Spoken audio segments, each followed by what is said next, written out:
The Conservative Party conference starts today. How important is this conference for the government?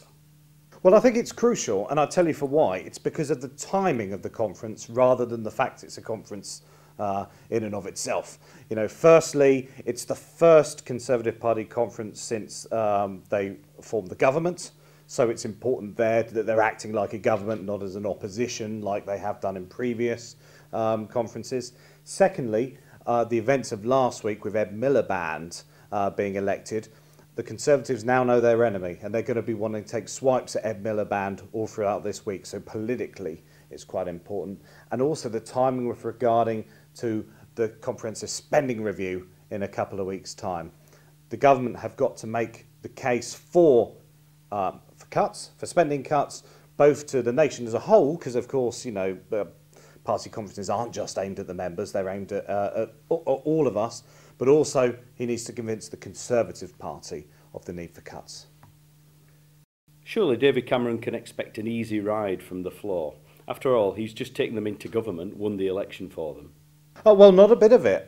David Cameron, and this is the intriguing thing about this conference, David Cameron has a lot of critics within his own party because he is, statistically, the least successful, electorally successful, I should say, Conservative Prime Minister in history.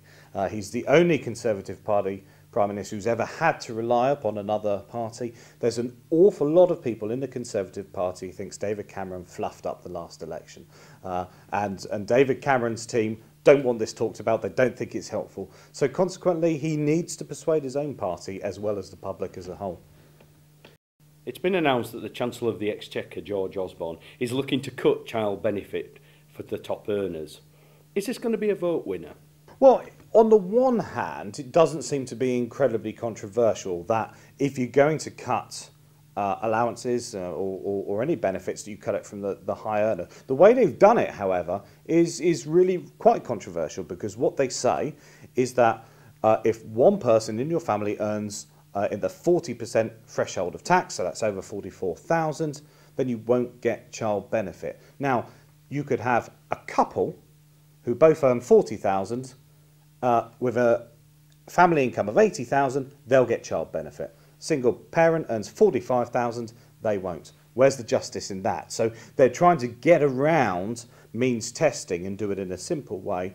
But a number of people will say, well, you know, look about what the Conservative Party were going on before the election about marriage. Is this another way of penalising people who aren't married or single parents and so on and so forth?